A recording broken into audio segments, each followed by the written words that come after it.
lap dance. How do you want to say that? I want you to do lap dance now. Which one?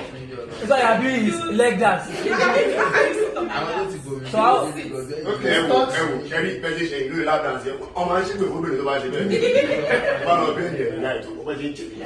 Yeah, so we are doing music. Go. Professor. You will do it. Oh, yeah, so Dance.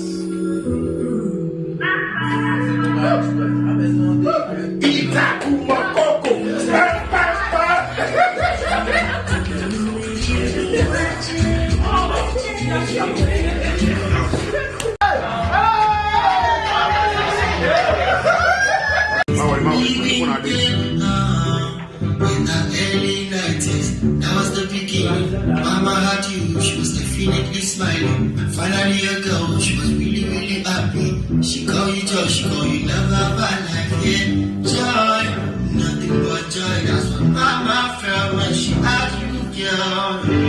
Had a big day, Mama.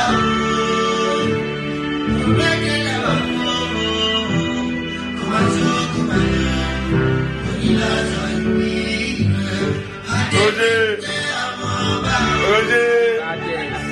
Vous l'avez que la danse, vous la danse. Comment lever?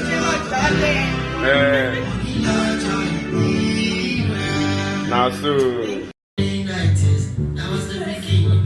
Mama had definitely smiling. Finally a girl.